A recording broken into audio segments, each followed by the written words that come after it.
The doors to the Grand Judgment Chamber opened with a sound like thunder across water. Ambassador Marcus Webb stepped through, and for a moment his mind struggled to process what his eyes were seeing. The chamber was not a room. It was a space that defied the laws of physics he had grown up with. 73 species sat in circular tiers that rose higher than any building on Earth. Some of the representatives were made of crystal that sang with inner light. Others were clouds of gas held together by force fields. One looked like a small sun contained in ceremonial armor. The air itself hummed with translation fields, turning thousands of languages into a single, comprehensible stream. Marcus stood alone in the center of a glowing circle on the floor. Above him, holographic displays showed Earth rotating slowly, peaceful, and blue.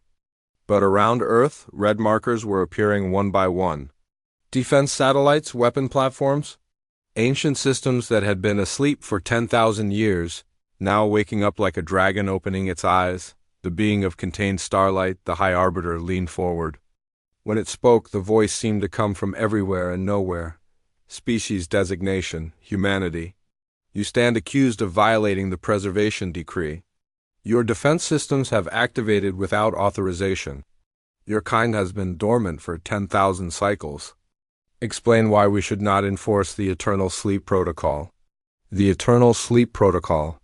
Marcus had read about it in the briefing files during his 3-month crash course on galactic politics.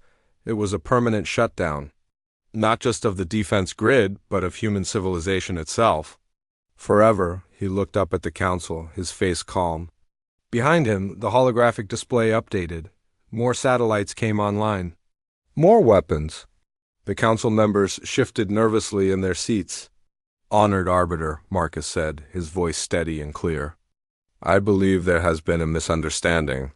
We did not reactivate the defense grid. He paused, letting the silence stretch. Every eye in the chamber was on him now. The grid reactivated itself the moment your observation fleet entered the Sol system without proper authorization protocols. The chamber erupted. A 6-armed insectoid creature, the Vrilix ambassador, stood up so fast its chair flew backward. Impossible. Those systems are 10,000 years old. No automated defense should have that level of autonomous response. Marcus turned to face the Vrilix directly. His smile was cold. You have forgotten, haven't you? You have all forgotten why the preservation decree was written in the first place. The High Arbiter raised one hand, and silence fell like a curtain. Explain yourself, human. Marcus nodded slowly. 3 months ago, a civilian mining ship was working near Jupiter. It was a routine operation. But the ship triggered something, an old beacon, a warning system left behind by my ancestors. He gestured, and his own holographic display appeared. It showed the mining ship, then a sudden flash of light, then nothing. The ship was attacked. The crew barely escaped. But the beacon had already sent its message to Earth, and Earth remembered what the rest of the galaxy has forgotten. An ancient being in the highest tier stirred. It looked like a tree made of silver, its voice like wind through leaves. This was one of the Archon Prime, beings who existed as living memory. Ambassador Webb, the Archon Prime said carefully. Are you suggesting that the beacon was triggered by a threat? Not suggesting, Marcus replied. Confirming. The mining ship encountered something that should not exist in this dimension anymore. Something that you all worked very hard to forget about. A murmur ran through the council. The younger species looked confused. The older ones looked afraid. The High Arbiter's light dimmed slightly. You speak of myths and legends. I speak of history, Marcus said firmly. I speak of the Devourer War. The chamber went absolutely silent. Even the translation field seemed to pause. Marcus continued. 10,000 years ago, this galaxy was being consumed. Species after species fell to an enemy that fed on consciousness itself, the Devourers. Extradimensional beings that turned entire civilizations into empty shells. The Galactic Council of that era was losing. Badly, the Vrilix ambassador clicked its mandibles in agitation. This is ancient history, mythology. The Devourers are gone. Are they? Marcus asked quietly. He gestured again, and his display showed sensor data, strange readings. Dimensional anomalies. Ships that had vanished without a trace over the past 10 years? Humanity was young back then, Marcus said. We had barely been in space for 500 years. But we volunteered for a desperate mission. We changed ourselves. We merged our consciousness with quantum artificial intelligence. We became something that could fight the Devourers on their own dimensional plane. We became the Shepherds. The silver tree being the Archon Prime spoke again. Its voice was heavy with old sorrow. We remember. The Shepherds won the war in 7 days. They were terrifying, powerful beyond measure. And when the war ended, they offered to sleep, voluntarily, to spare the galaxy their presence. Marcus nodded. 10 billion normal humans went into stasis on Earth, but 100,000 shepherds scattered across the galaxy. Hidden, watching, waiting. Lies, the Vrillix ambassador hissed. If these shepherds existed, we would know. We would have found them. Marcus looked up at the council, and for the first time he smiled, a real smile. Would you? He activated a signal on his wrist device. It was a simple gesture, barely noticeable, across the galaxy on 1,000 worlds.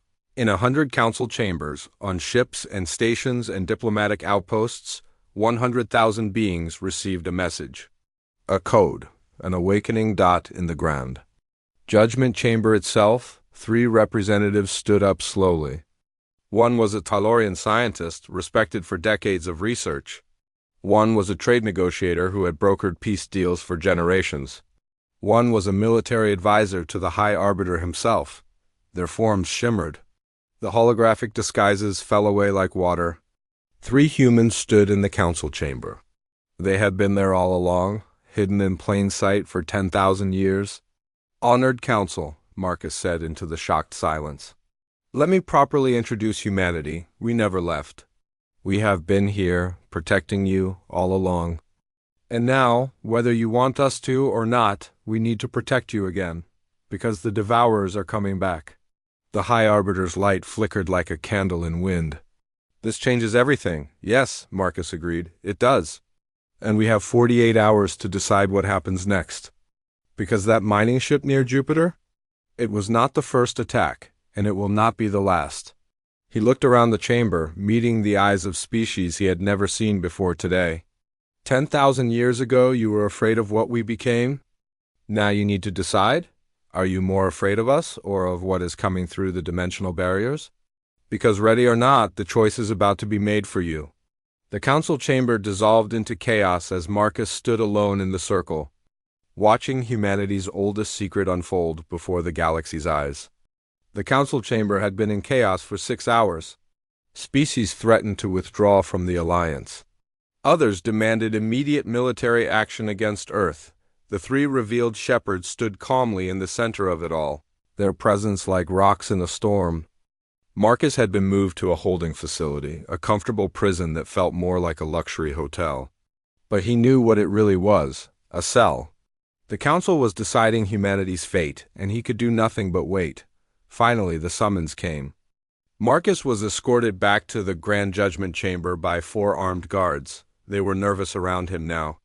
Everyone was. The High Arbiter had restored order, but barely. The tension in the air was thick enough to cut. Ambassador Webb, the Arbiter said, its light steady but dim. The council has deliberated. We will grant you a formal presentation. You have 2 hours to explain everything. But know this, if we find deception, the Eternal Sleep Protocol will be enacted immediately. No appeals, no mercy. Marcus bowed his head. Understood, Honored Arbiter. I ask only for truth to be heard. He walked to the center of the chamber. The holographic systems activated around him, waiting for his command. He took a breath and began. Honored Council, I will start with a simple question. Does anyone here truly remember the Devour War? The Silver Archon Prime stirred in the highest tier. Several other ancient species shifted uncomfortably. The younger species, those who had evolved or emerged in the past 10,000 years, looked confused. Marcus nodded. That is what I thought. The history has been lost, suppressed, rewritten as mythology. But my people remember, we were there, we fought, we bled. And we won. The holographic display came to life.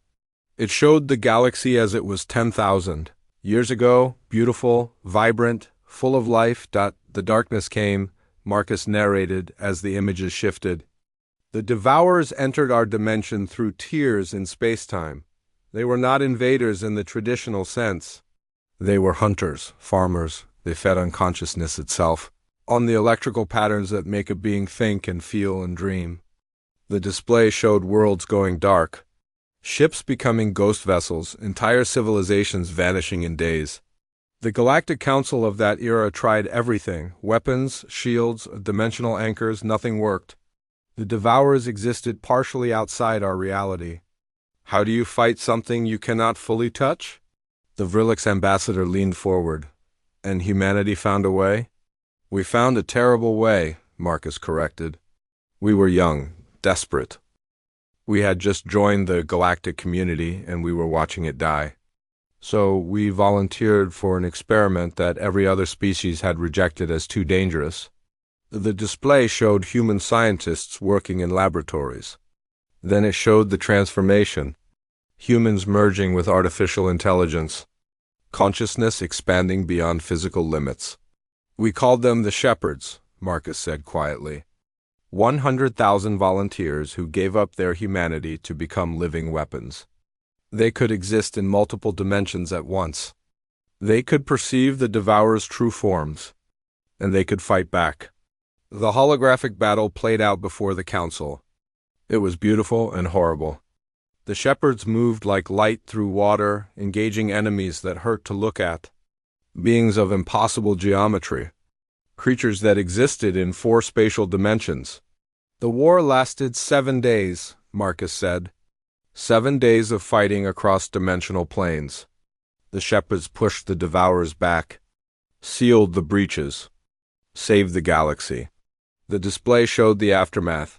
Exhausted Shepherds standing among the ruins, and the faces of the galactic citizens looking at them. Fear, gratitude, but mostly fear. The Galactic Council was grateful, Marcus continued, but they were also terrified.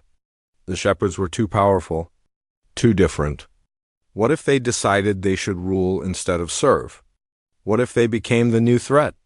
The Archon Prime spoke, its voice heavy with ancient guilt. We remember now. The Shepherds offered to sleep. They said they would only wake if the Devourers returned. It was their gift to us. Peace of mind.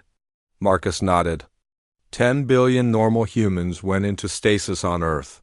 The preservation decree was written to protect them during their sleep. But 100,000 Shepherds made a different choice. They could not return to being fully human. The transformation was permanent. So they scattered across the galaxy. They took on new identities, new faces, new lives. He gestured to the 3 revealed Shepherds standing in the chamber. One of them, a woman with kind eyes, stepped forward. My name is Dr. Elena Reeves, she said. For 9,800 years, I have lived as a Talorian mathematician. I have published research, made friends, had a life. And all that time I have been monitoring the dimensional barriers, watching for the Devourer's return. The Talorian ambassador looked sick. You deceived us. For millennia. We protected you, Elena corrected gently. The barriers have been weakening for 200 years. We have been secretly reinforcing them, alone in silence. Because we gave our word that we would guard the galaxy, and we keep our promises. Marcus pulled up new data. Recent data. Ships that had vanished. Colonies that went silent. Strange readings at the edges of known space. 3 months ago, everything changed. The Devourers found a way to send scouts through. Small incursions. Testing our defenses? That mining ship near Jupiter was attacked by one of them. The crew barely escaped, but the attack triggered humanity's early warning system. The Vrilix ambassador stood. You expect us to believe this? To trust you after 10,000 years of lies? Not lies, Marcus said firmly. Secrets, kept for your benefit. But yes, I expect you to look at the evidence. Look at the disappearances, the patterns, the dimensional anomalies, and then decide, is it more likely that humanity is fabricating a threat, or that the nightmare you forgot about has returned. The High Arbiter's light pulsed slowly, thinking, "What do you want from us, Ambassador Webb?" "A chance," Marcus said simply. "Let us prove it. Give us access to the last attack site, the Hadron Colony. Let us show you what we are facing. Send observers. Document everything. And then decide whether to wake the rest of humanity or let us sleep forever." The council erupted into debate. Arguments flew back and forth. Fear against pragmatism. Old alliances tested. Finally, the High Arbiter spoke. "The council will vote. All in favor of allowing an investigation team to the Hadron Colony?" The vote was close, but it passed. "You will have an expedition team," the Arbiter declared. 5 shepherds. 3 council observers. You have 72 hours. Fail to provide proof and the Eternal Sleep Protocol will be enacted. Succeed and we will reconsider humanity's status. Marcus bowed. "Thank you, Honored Arbiter." As he left the chamber, Elena walked beside him. She leaned close and whispered, "Marcus, there is something you need to know. The dimensional breach that allowed the Devourer scout through? Someone opened it from this side. Someone on the council is helping them." Marcus felt ice run down his spine. "Are you certain?" "Completely. We have a traitor. And they know we are coming to the Hadron Colony." Marcus looked back at the council chamber, at the dozens of species arguing and debating. One of them was a traitor. One of them had doomed 3,000 colonists to a fate worse than death, and they were walking straight into a trap. The expedition ship was called the Eternal Witness, a council vessel designed for investigation and documentation. Marcus stood in its briefing room, studying the faces of his team. 5 shepherds, Elena, Tom Rodriguez, Ada Okonkwo, James Lee, and himself, though he was still fully human. 3 council observers, Kral, the Vrilix envoy whose species distrusted humanity most. Zen, a Tylorian scientist who had worked alongside Elena for years without knowing her true identity. And Lyra, a young aide from the Krell Dominion. Lyra was the surprise. The Krell Dominion had been the loudest voice against humanity's awakening. Their ambassador, Lord Vex, had personally argued for the Eternal Sleep Protocol. Yet here was one of his staff, volunteering for a dangerous mission. Marcus studied her carefully. Lyra looked nervous but determined. She was smaller than most Krell, her scaled skin a lighter shade of green. When she caught him watching, she met his eyes without flinching. "Ambassador Webb," she said quietly, "I know my presence is unexpected, but I requested this assignment. I believe in finding truth, even when it contradicts my government's position." Marcus nodded slowly. "Brave or foolish, or a spy. Time would tell. The journey to Hadron Colony took 18 hours. During that time, Elena gathered the shepherds in private. They stood in a small cargo bay, surrounded by equipment, speaking in low voices. The traitor used Galactic Council security codes to disable Hadron's defense grid, Elena explained.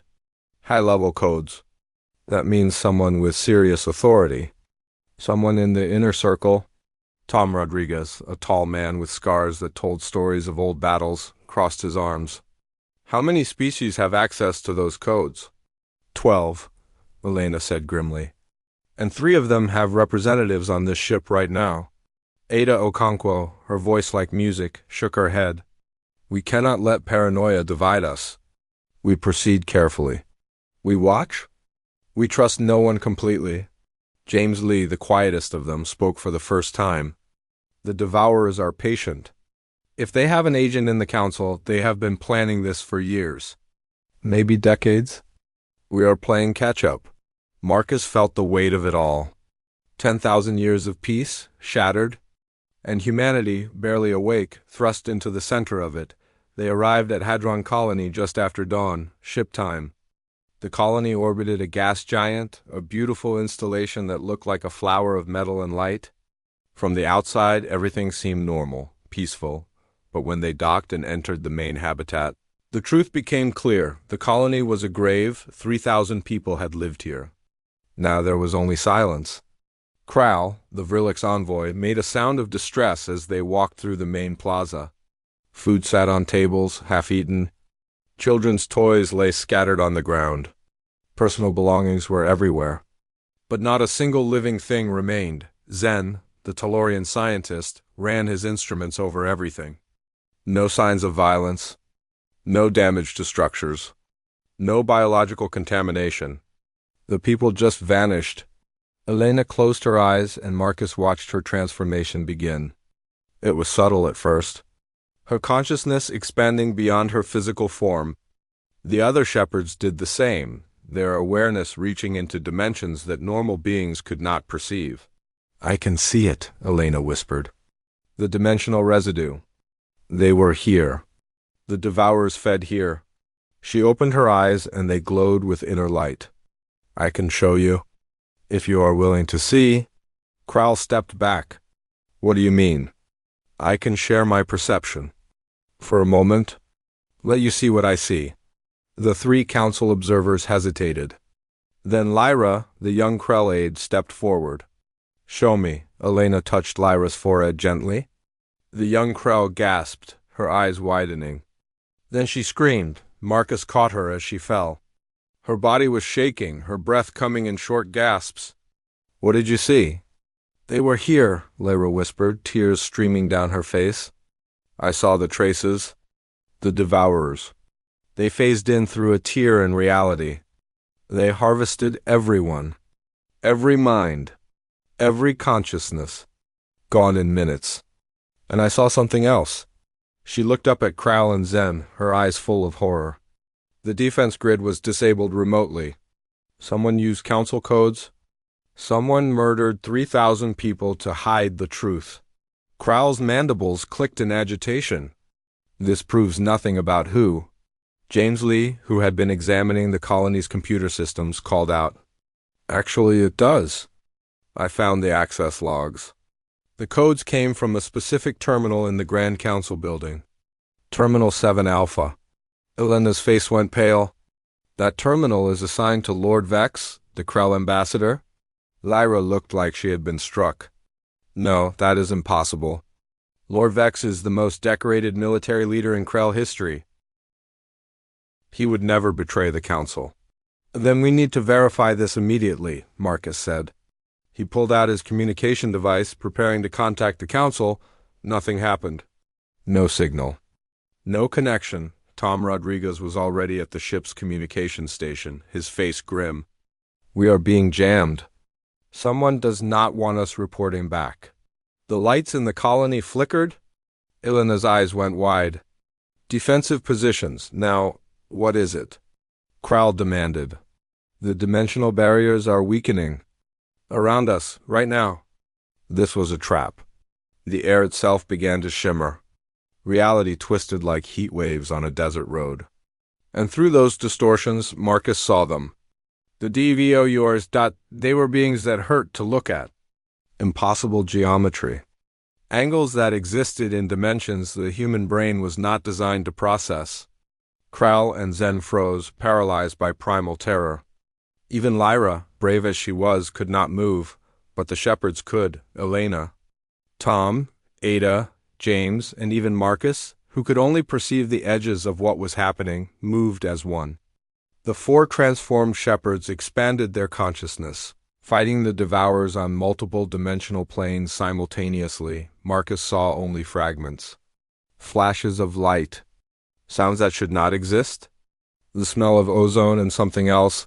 Something that reminded him of hospitals and fear. Tom threw himself in front of Kral as a devourer attempted to phase through the Vrilix's body.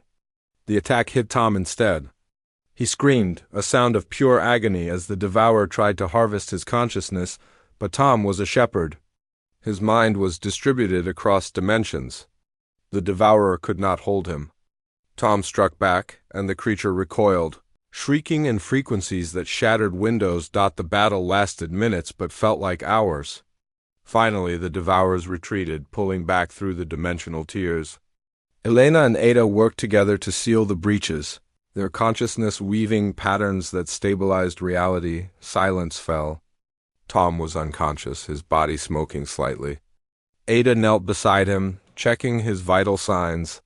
He will live. but he is hurt badly. We need medical attention. Krell stood frozen, staring at the shepherds. You saved my life. After my species has done nothing but distrust you, you saved my life. That is what we do, Elena said simply. We protect all life.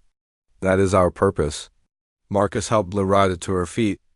The young Krell was still shaking, but her eyes were clear. We need to get back to the council. We need to expose Lord Vex. We cannot get back, James said grimly. Communications are jammed, and I have been analyzing the jamming signal. It is coming from multiple sources. Vex is not working alone. Elena had been scanning the dimensional residue from the attack, her consciousness processing information faster than any computer. Now her face went white. I have the signature of who opened the barrier, she said quietly. Marcus, you need to see this. She showed him the data. Marcus felt his heart sink.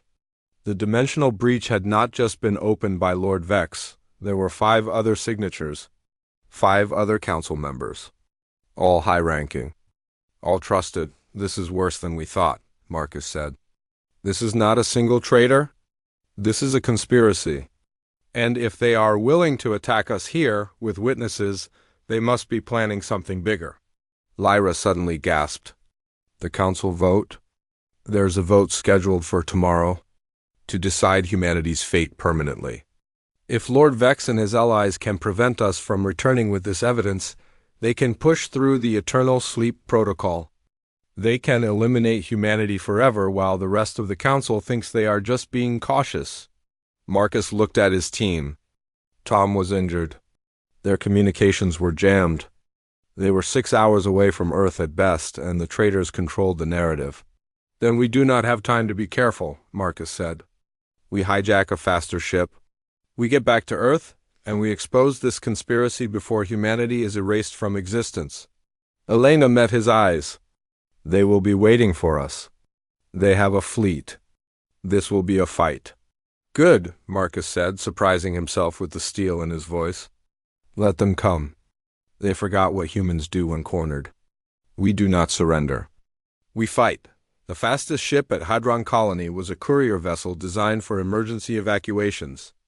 It was small, built for speed rather than comfort, and it was sitting in the colony's private dock. Marcus and his team reached it in 10 minutes. Carrying the unconscious Tom between them, Lyra overrode the security systems with her Krell authorization codes. This will be reported immediately to Lord Vex, she warned. He will know we are coming. Let him know, Elena said grimly as they strapped Tom into a medical bay. We are done hiding. The courier ship launched with a roar that shook the colony's dock. Within seconds, they were accelerating away from Hadron at speeds that made the Eternal Witness look like it was standing still. Marcus sat in the co-pilot seat next to Ada, who was flying. Behind them, James monitored communications while Zen worked frantically on a way to break through the jamming. Krell stood in the corner, his 6 arms twitching nervously. 6 hours to Earth, Ada announced. If we push the engines past safety limits, maybe 5? Push them, Marcus ordered. Elena emerged from the medical bay, her face tight with worry. Tom is stable, but his consciousness took damage.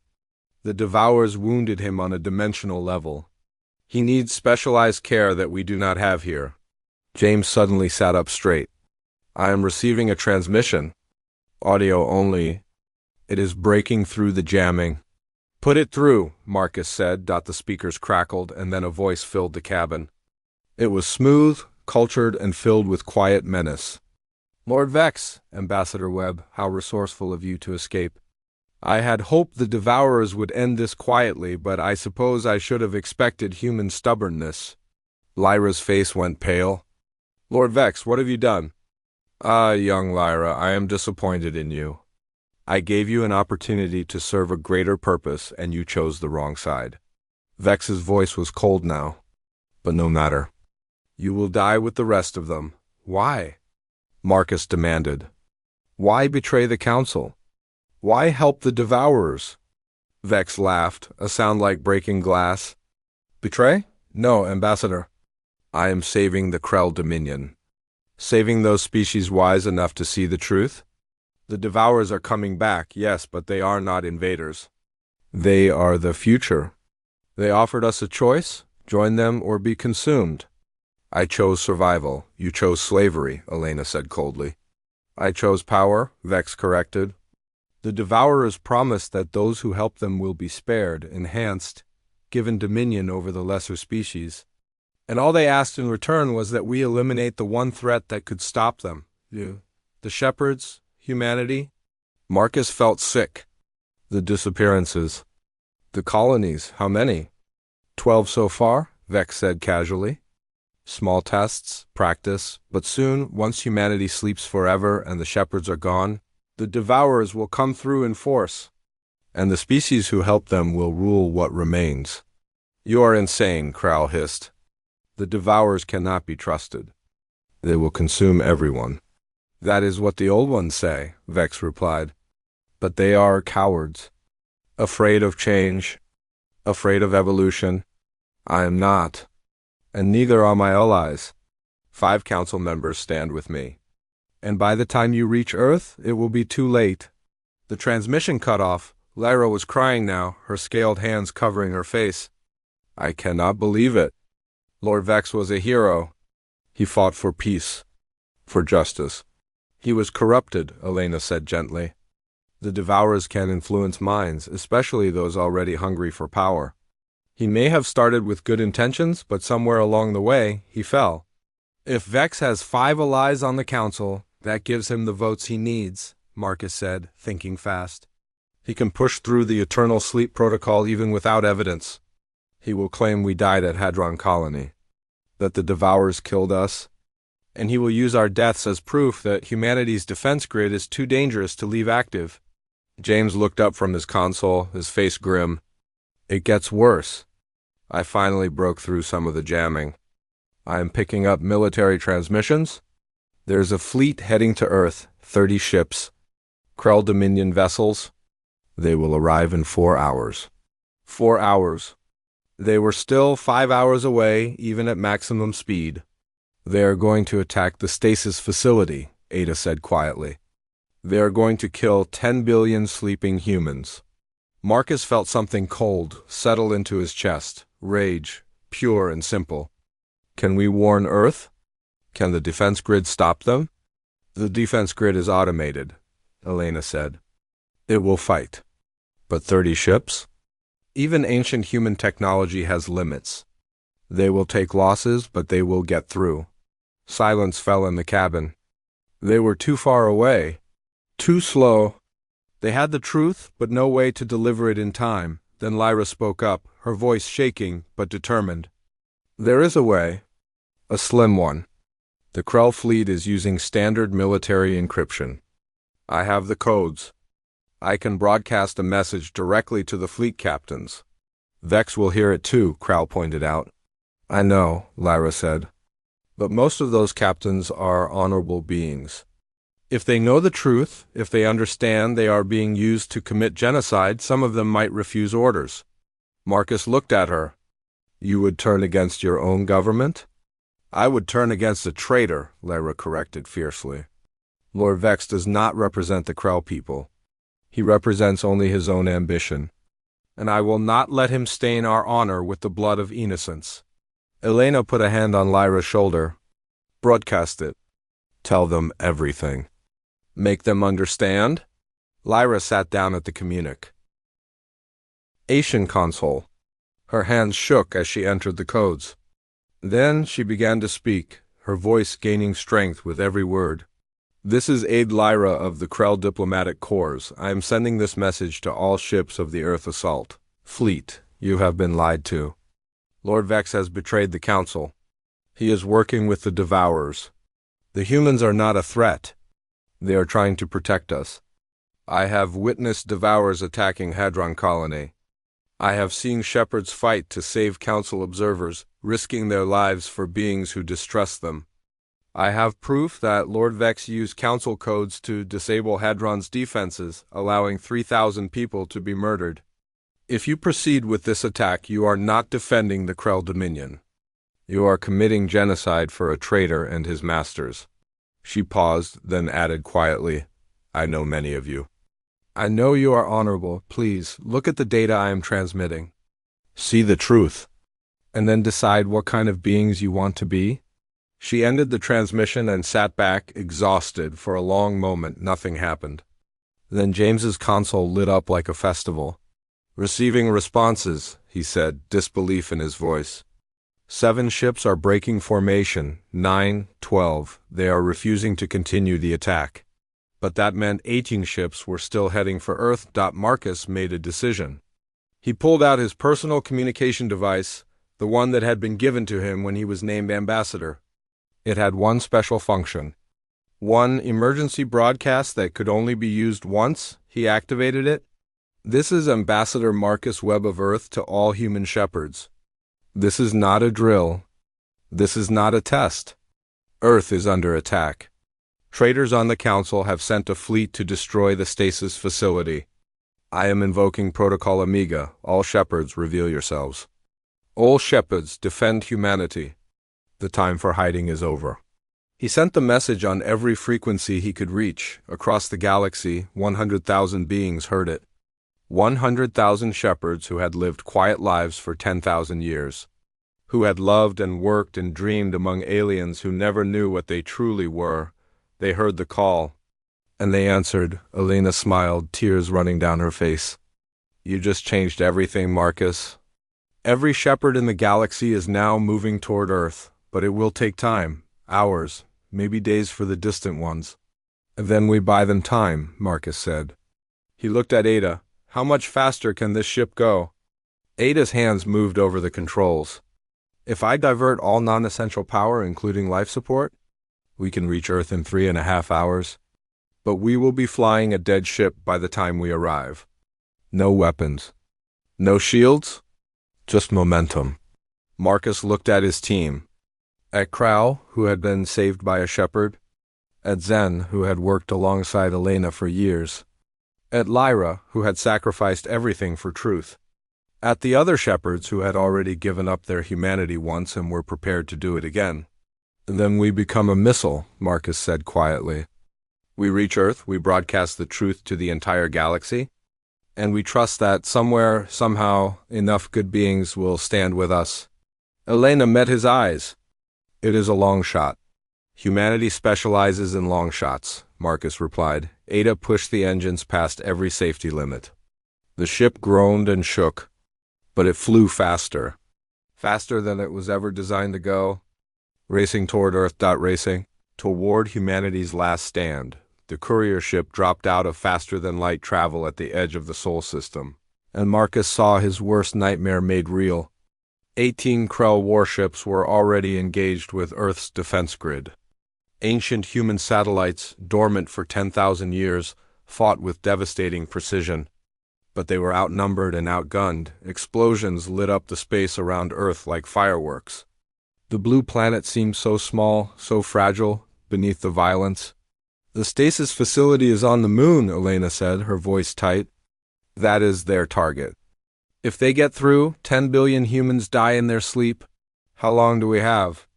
Marcus asked. James was calculating frantically. The defense grid is holding them back, but 2 ships have broken through. They will reach the moon in 14 minutes.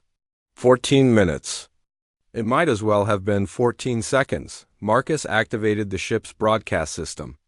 This is Ambassador Marcus Webb to all Krell ships. Lord Vex is a traitor. He is working with the Devourers. You are being used to commit genocide. Stand down. The response came from one of the Krell captains, her voice hard. We have our orders, Ambassador. Orders from the Galactic Council itself. The Eternal Sleep Protocol has been authorized. Authorized by traitors, Marcus shot back. Lyra, send them the proof, everything. Lyra transmitted the data from Hadron Colony. The dimensional signatures. The access logs. The recording of Vex's confession. Everything. For a moment, the battle seemed to pause. Then 3 more ships broke formation, their captains refusing to continue. But 15 remained. 15 ships loyal to Vex, or too afraid to disobey orders, or simply convinced that humanity was too dangerous to let wake. It is not enough, Ada said quietly. Marcus looked at Earth, at his homeworld, and felt something shift inside him. A decision. The kind of decision that changes everything. Elena, he said. The shepherd transformation. How fast can it be done?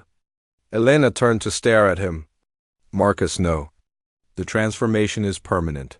Painful. You would give up your humanity. My humanity is down there, Marcus said, pointing at Earth. 10 billion people who trusted me to protect them. If becoming a shepherd is what it takes, then that is what I will do. The process takes hours under controlled conditions, Elena protested. Here, now, with no medical support? It could kill you. Then it kills me, Marcus said simply. But maybe, for a few minutes before I die, I can fight on the dimensional plane. Maybe I can slow down those 2 ships long enough for help to arrive. It is a chance. And a chance is all we have ever had.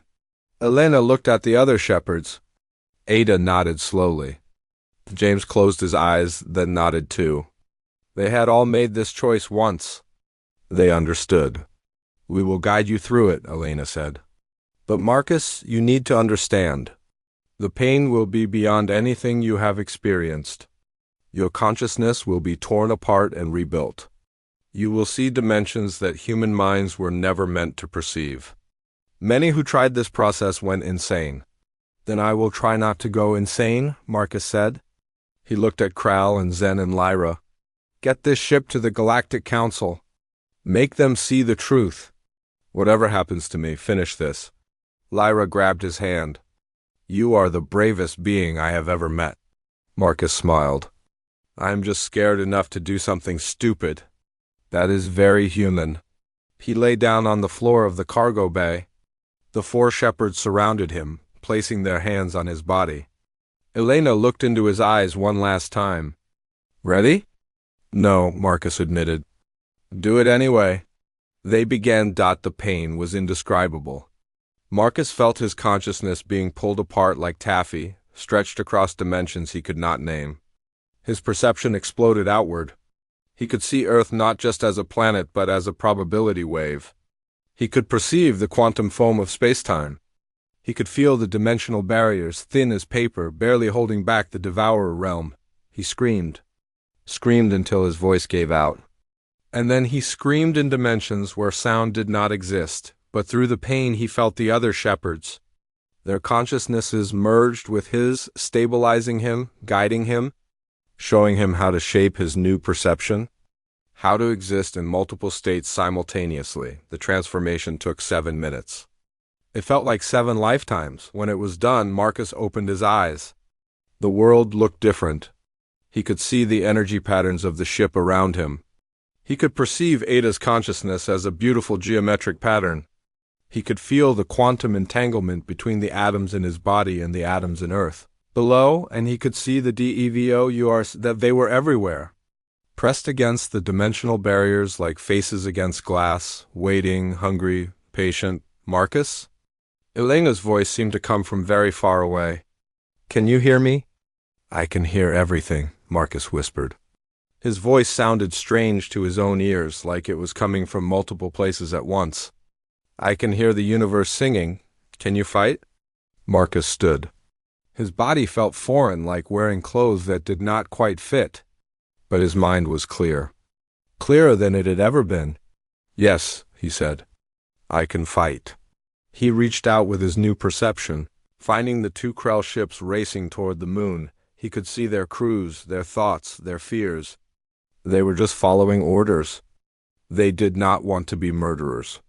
But they were trapped by duty and fear. Marcus extended his consciousness across the vast distance. It was like reaching out a hand, except the hand existed in multiple dimensions.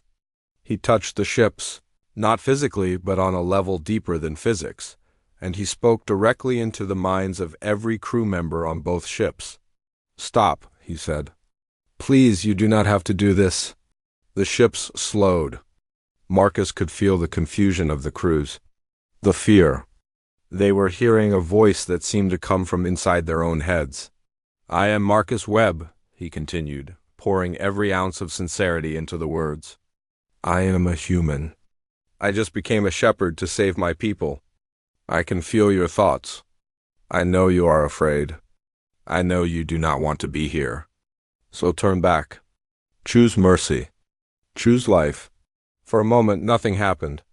Then slowly, the two ships began to turn away from the moon, but in that moment of hope, Marcus felt it.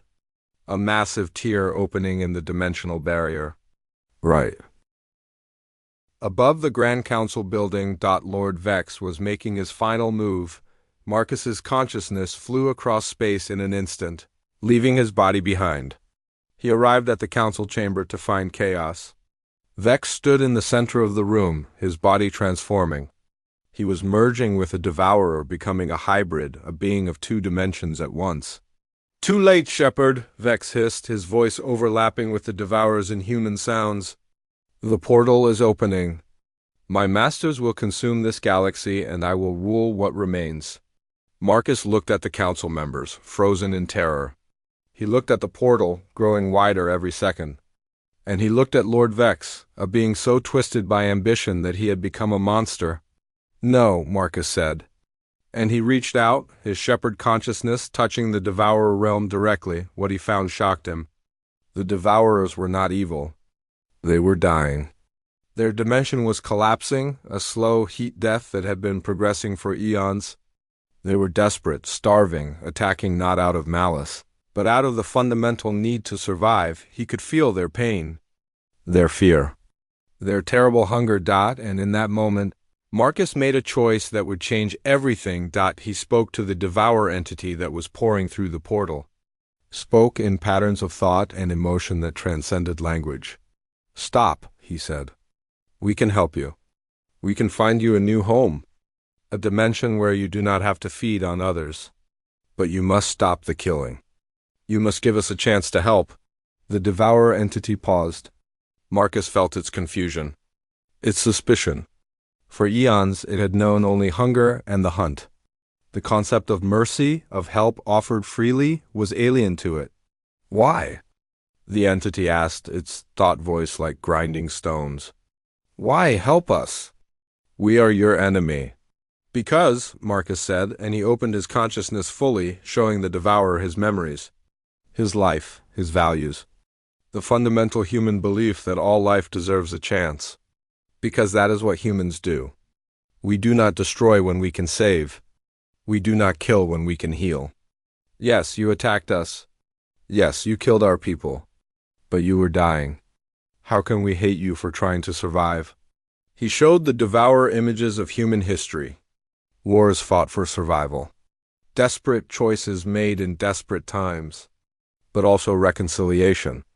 Peace built from ashes. Enemies becoming friends.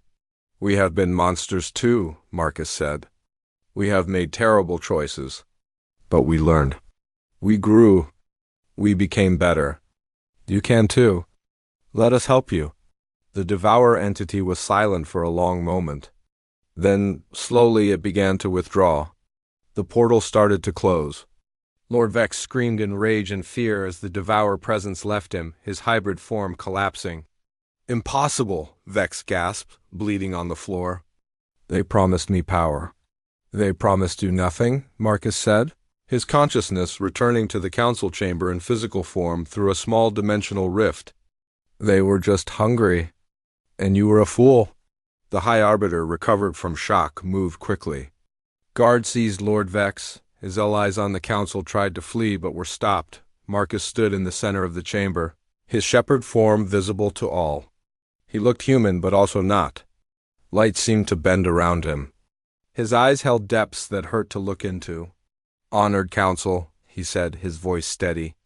"I propose a new path. Not war with the devourers, but negotiation. The shepherds will work with your scientists to find them a new dimensional home. One where they can exist without harming others. And in return, they will cease all attacks. Can we agree to this?" The council, shaken and humbled, agreed unanimously. In the days that followed, the full truth came out. 5 council members were arrested for conspiracy. The Krell Dominion, horrified by Vex's betrayal, offered full reparations to humanity. Lyra was hailed as a hero, promoted to ambassador, The Galactic Council voted to awaken all 10 billion sleeping humans. The preservation decree was lifted. Earth joined the galactic community not as a threat, but as a protector. Marcus addressed his species as they woke, one by one, from their 10,000-year sleep. He stood before them in his shepherd form, forever changed, forever between dimensions. "We slept so the galaxy could grow without fear," he told them. "Now we wake not to conquer, but to guard. We are the shepherds. We stand between the innocent and the dark. And we will never stop protecting those who cannot protect themselves." 3 species, too afraid of human power, left the council. 70 chose to stay, to trust, to hope. And deep in dimensional space, negotiations began between shepherds and devourers. The first words of a peace that would take decades to build, but would save countless lives on both sides. Marcus stood on Earth, looking up at stars he could now perceive in ways no normal human ever would. Elena stood beside him. "Was it worth it?" she asked quietly. "Giving up your humanity?" Marcus thought about it. About the 10 billion people sleeping peacefully behind him. About the galaxy that would have one less war. About the devourers who would be saved from their slow extinction. "I did not give up my humanity," he said finally. "I expressed it. This is what humans do. We sacrifice. We endure. We choose compassion even when fear seems wiser. That is humanity. And I will carry it with me across every dimension I touch." He smiled, and it was still Marcus Webb's smile, even in his shepherd form. "They forgot why they sealed us away. Now they remember, not because we are the strongest, but because we are the kindest, even when it costs us everything." Above them, Earth's defense grid powered down, no longer needed. The age of fear was ending. The age of shepherds was beginning. And the galaxy, finally, could sleep peacefully, knowing that humanity was watching over them all.